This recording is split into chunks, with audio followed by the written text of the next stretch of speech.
Hello everyone, I'm Matt Mitrovic, the alternate historian, and with me today is my wife, Alana Mitrovic. Hi! And we're here to share our thoughts on Hulu's 11/22/63. So Alana, what is 11/22/63 about? Okay, in my words, 11/22/63 is about this man named... Oh shoot. Jake? Why was I going to say Frank? It's because I'm reading... What's his last name? Because I'm reading Outlander. I don't know what's his last Epping. name. Jake. I don't care about his last name. Jake. Name. I care that it's what's his name? Oh god, I can't think of the actor's name now. James. His name is James. You don't care about his last name. Oh my gosh, James Franco. He's so good looking. So that's all you need to know. Wrap it up. No, I'm kidding. Okay, so this is a story about Jake, who is an English teacher in our day and age. And what happens is... present? Yes, but I like saying day and age. It sounds really cool. Oh, okay, fine. Anyways, before I was rudely interrupted, Jake is a high school English teacher, and he has a friend who owns a diner, an older gentleman, and this gentleman has a secret, and his secret is, he has a couple secrets. First of all, he's very ill. I think it's lung cancer. No. You're skipping over some stuff. Will you let me, in my words? But okay, I'm going to have to interrupt you because you skipped over a bunch of parts. It's not going to make sense saying he's sick because he wasn't sick at first until after he did his secret thing. Or did you not remember that? That was detail. Anywho, Jake's getting divorced from his wife, and he does it so in the diner with his friend. His friend goes in the back, comes out in different clothes, and coughing to death. Turns out his friend has a time portal. He has a way to go back into the past. I think 1959 is the actual time, but I could be wrong about that, even though I read the book. 1958, 1959, somewhere around there. Late 50s, means survivor to 60s. I thought it was 60 because it was 3 years away from the 11/22/63. I think in the book it might be a little earlier than 60, but it doesn't matter. Anywho, he goes back in time a few years before 11/22/63, and that date's important, and we'll get to why. Anywho, his friend essentially has been planning on changing the present. He wants to make the world a better place. And he thinks to do that is by preventing the Kennedy assassination. Kennedy was assassinated on 11/22/63. He's been going back several times.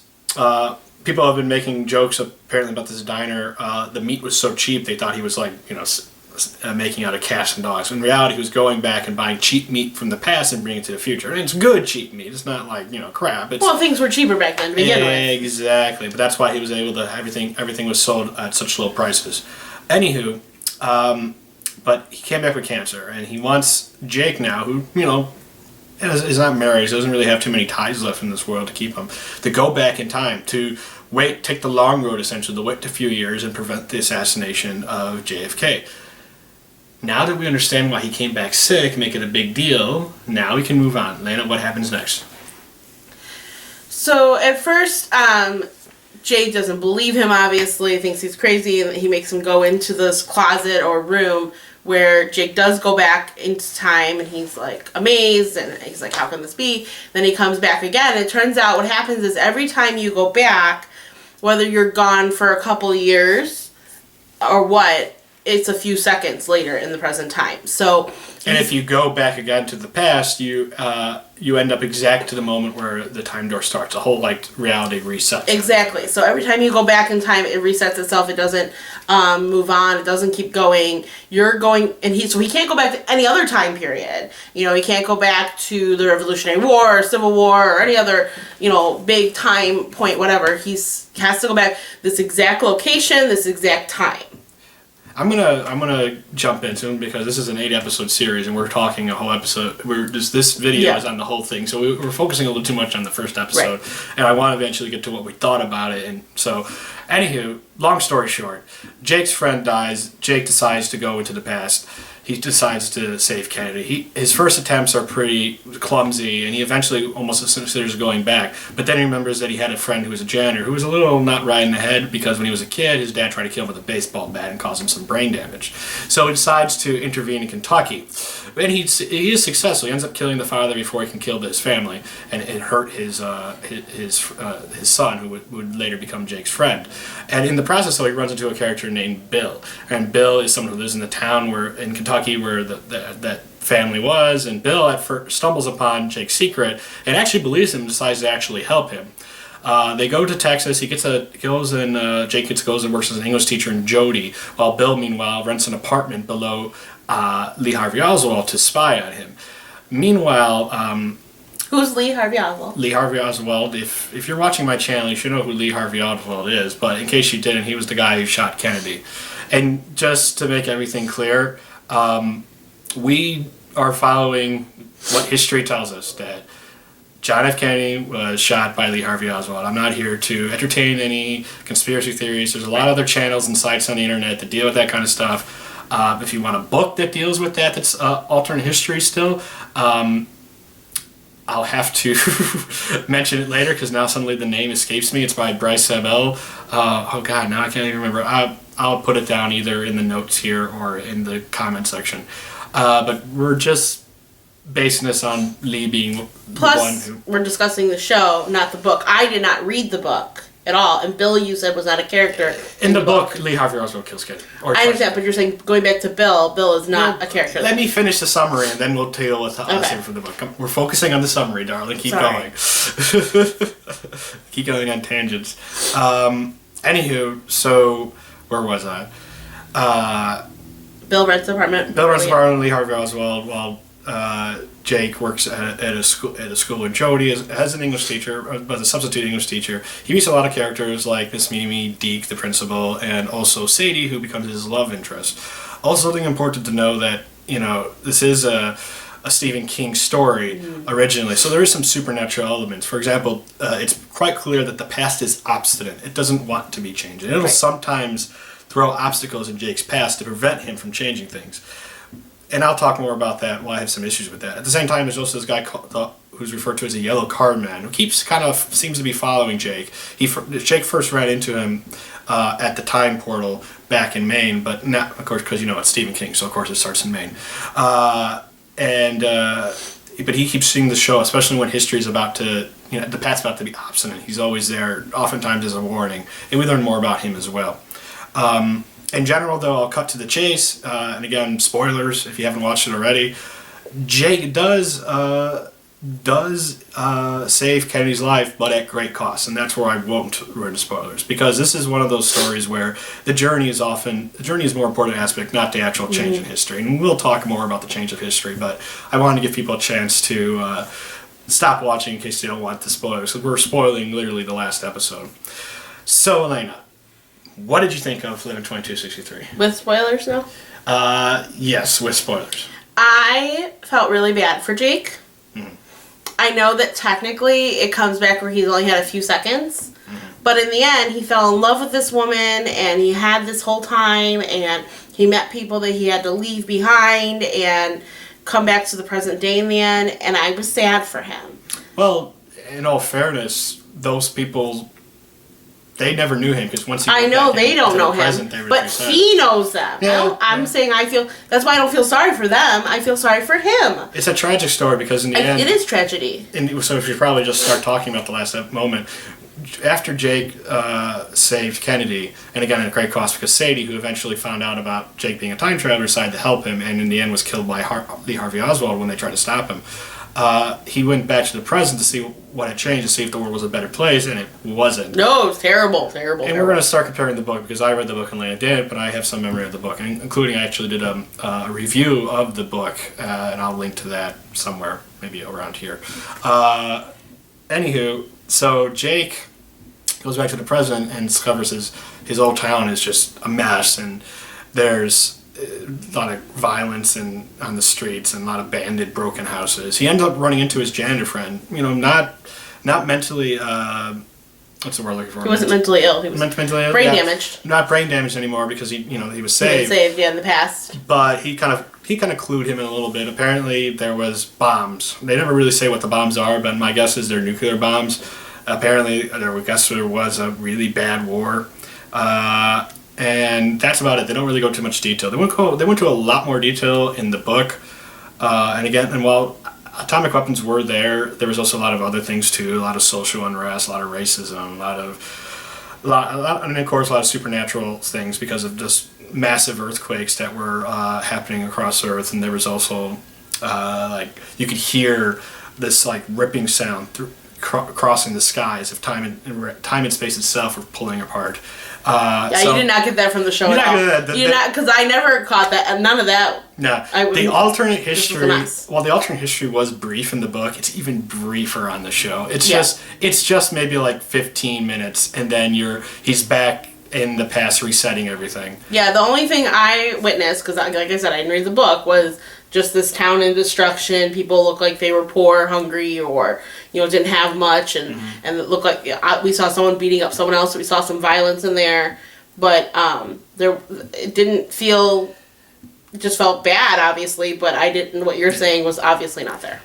We just know that it was a crap sack present because Kennedy lived, which I just find amazing to me to have one person live, even if it is a president, one person live, and everything just completely 180. Well, that's kind of an issue I sort of had, not only with the show, but also with the book. And this is something I've sort of kind of come to recently.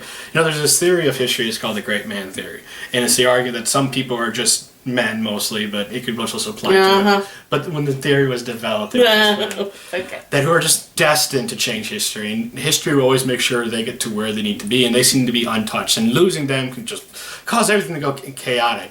That theory of history has sort of been disproven as time's gone on. Alternate historians kind of believe in a sort of like, because you kind of have to, and then you kind of do this kind of stuff, but we kind of believe in a more like, what's the word I'm looking for? A more, I hate it when I get these moments where I just can't think of a word, especially when I'm on camera. They kind of a similar theory, essentially, where we don't believe there's specific people destined to be great people. We just believe that everyone has the ability to change the past. Everyone, even by their absence, can change the past, regardless of whether you're the president or whether you're just a small child in the middle of nowhere. It's that whole idea with the butterfly effect. It's personal choice. But the show and the book, for that matter, tend to kind of follow a very a variation. Oh, there we go. Variation. That was what there we go. A variation of the great man theory, and because in the book, Jake actually goes back multiple times between the present and the past, just to see if things work out. And he actually saves his friends in the book. He actually saves his friend's life once, and then goes back to the present. He comes back, saves it again a different way, and then moves on. But in the first time, history never really changed. The only thing different was that the kid who survived and didn't end up getting brain damage, but ended up being drafted into the Vietnam War, where he died. And this convinced Jake even more so that he had to save. I'm kind of glad you didn't see multiple things. I mean, this was only an 8-episode show, and the whole point was to save Kennedy. And some of these little side stories, man, I mean, the book is fine, but to get in 8 episodes, they wouldn't have been done right if they crammed it in like that. But that's kind of my thing, though, is that the past was obstinate in those times of saving the little people. It wasn't as much so as it was trying to save Kennedy. It was almost saying like, yeah, history would obviously be thrown off the rails if Kennedy lived. While if some of them lived longer, everything would still be okay. And I don't agree with that, because we don't know what those people would do differently. We don't know who they would fall in love with and have children with. They may have fallen in love and have children with someone who's meant to fall in love and have children with somebody else. I mean, one of them might have lived and end up killing Kennedy later, or they might have, my point is, we don't know. And just because they're small and unimportant doesn't mean that they don't have an impact on history. If you're following the whole idea that one person, like a president, can go from dying and having our world to living and having a nuclear apocalypse. You could have the same thing happen with just a small person as well. So again, it's an issue that I kind of have an issue with, because as I said earlier in my review of 11/22/63 of the book, and especially its alternate history, I sort of pointed out that history probably wouldn't change all that much in its broad strokes if Kennedy had lived. And that just was my opinion. I feel like the dark present that was both in the book and the show is, I guess, entertaining. I guess is great for TV and entertainment, and but it's just doesn't make all that much sense in my opinion. And I don't know. You might agree with me. You might not agree with me. But. Well, I didn't like the ending. Like I didn't. I just thought that was a little extreme. But the ending, or the well, what happened with what could have happened if JFK lived? I just felt was a little extreme for me. I don't know. I just didn't like it. And then you didn't believe it? No, I didn't buy it. I was like, like literally, I say like, oh, like come on. I kind of yelled at the TV at that point. But I still just felt bad for the character Jake. I felt bad for him that he has this love for Sadie and he had to leave her behind. And he does go back one time to see her at the very beginning of that time frame again. And obviously she doesn't remember him, and you can see it's breaking his heart, and I feel bad and sad for him. Well, one of the reasons why you said no, and I have to kind of talk more about it, is because of the Yellow Card Man. Now, in the TV show, the Yellow Card Man is a time traveler. He went back in time to save the life, I think, of his daughter from dying, and no matter what he does, he can't save her, but he still feels compelled to do it, so he goes back, and he fails, and he goes back, and he fails, and he goes back, and he fails. It's, in many ways, that's a more tragic story than Jake's. Because this is a guy who's... I'm a sucker for love, I'm sorry. Yeah, this is like love of a father for his daughter. Yeah, I know, sweet. Don't get me wrong. This is a guy who's been driven insane, and he seems to be a little, though, unstuck in time, if you know what I'm saying. He seems to, be able to, move around more than Jake can. Jake seems limited to just the time portal, and then he has to use more conventional means to travel. Well, it seems like the Yellow Card Man can teleport, and sometimes even enter his brain.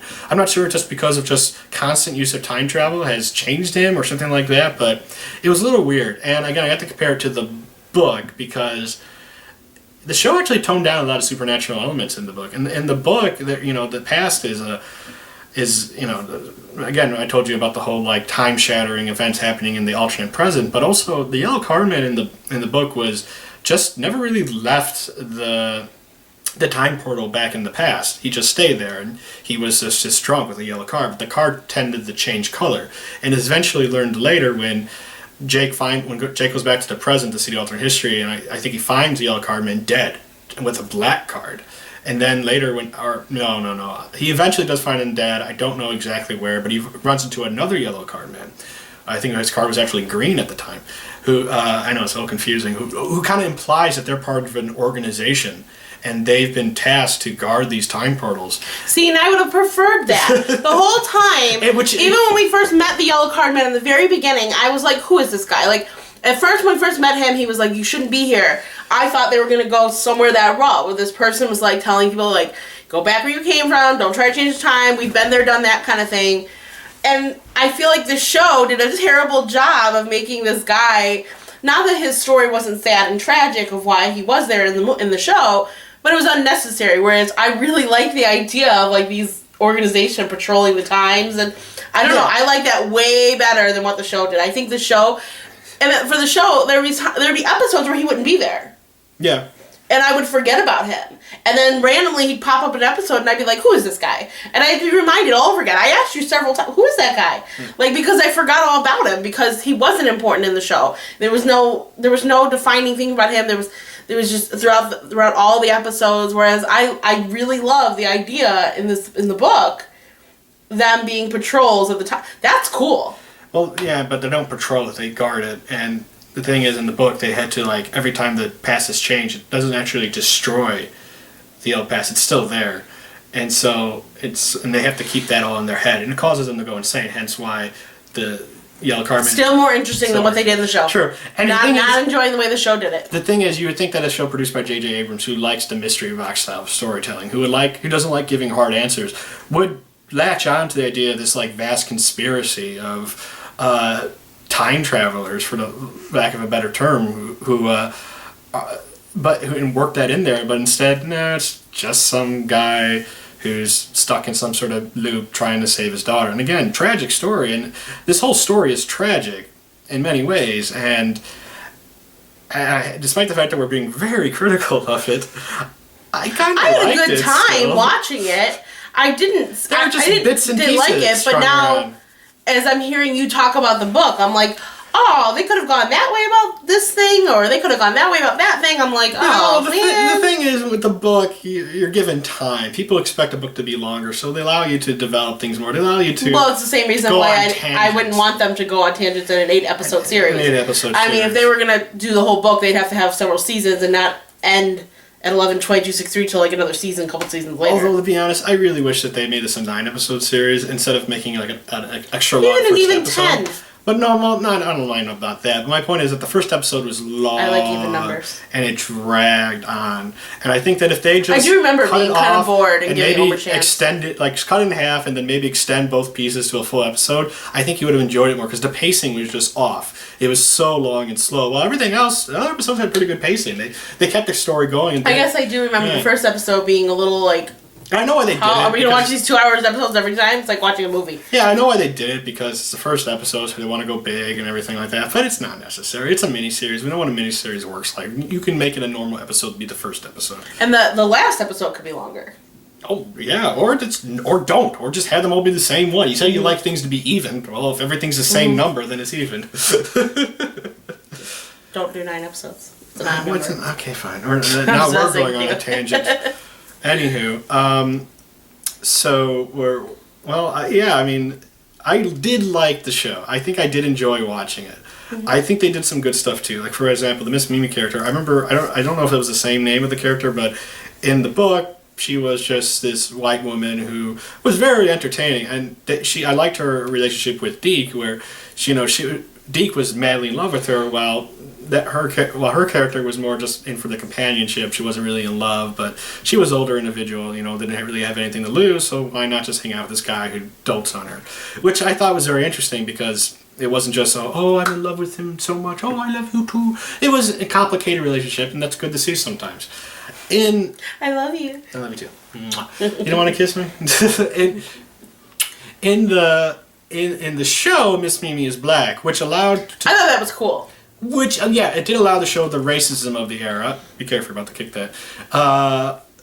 Which was interesting. It gave some moments to kind of remind people that as good as this past looks, because there's times where it's like, oh, the food tastes better, everyone's so friendly, or oh, everything's like great, cheaper.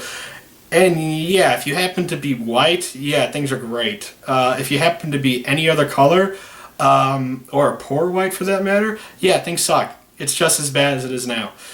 sometimes even worse.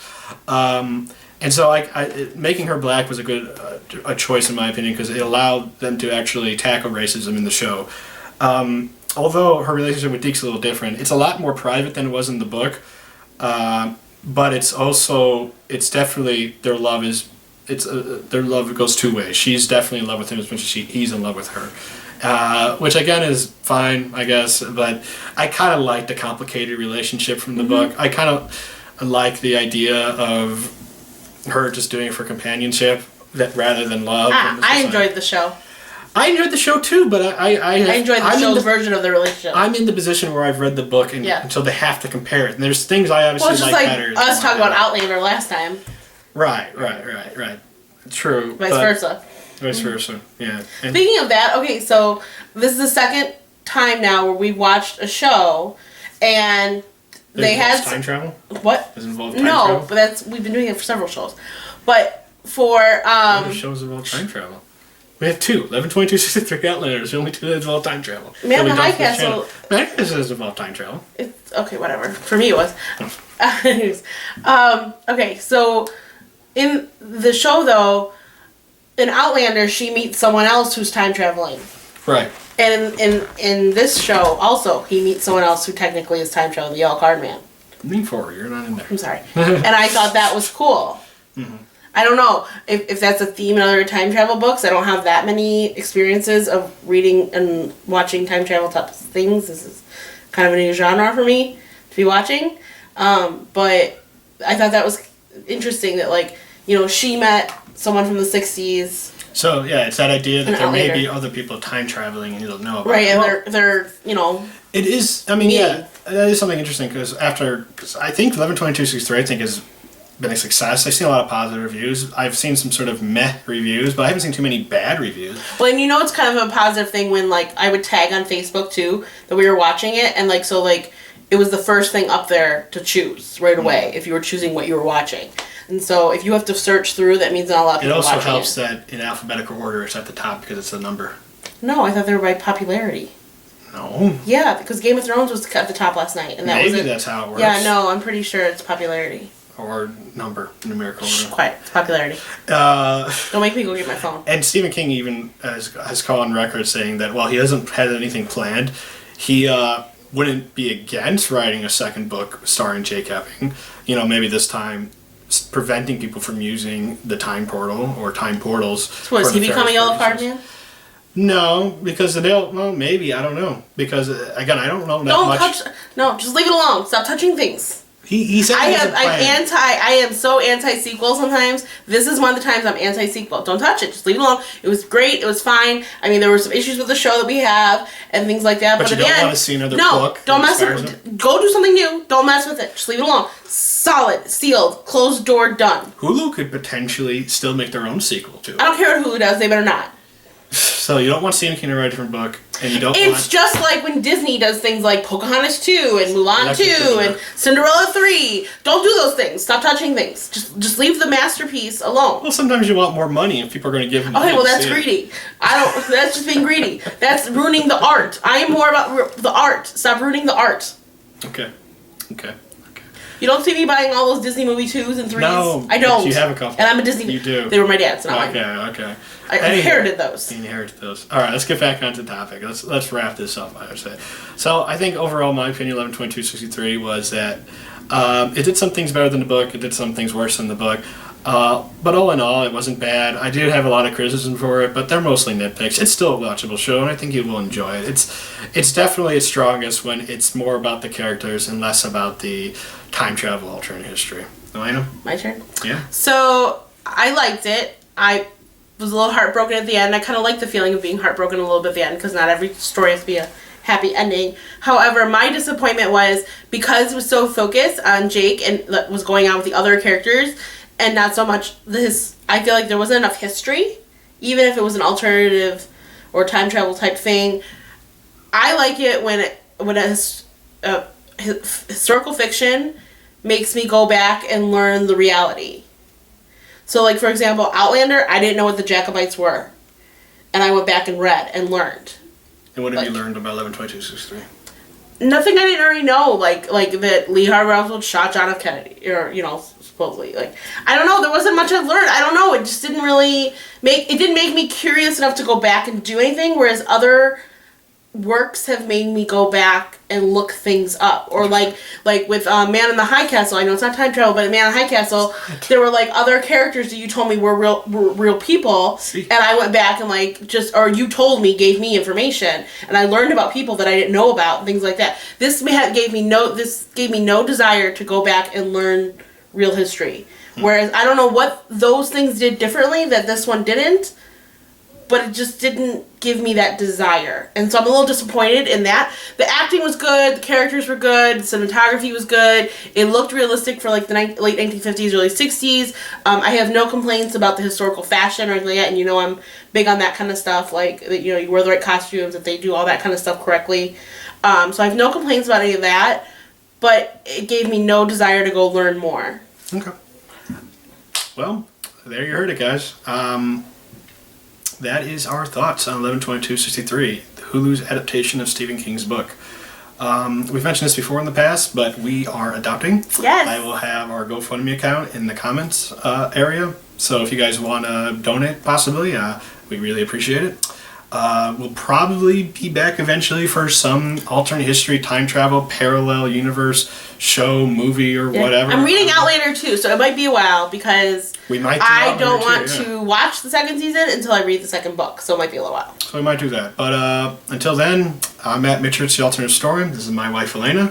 If you like what I do, if you like what we do, please comment, subscribe, support our adoption. We'll see you guys later. Bye. Bye.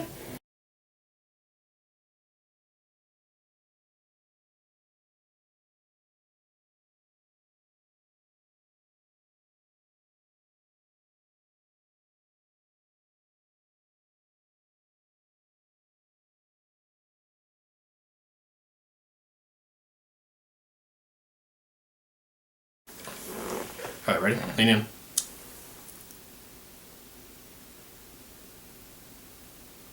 Okay.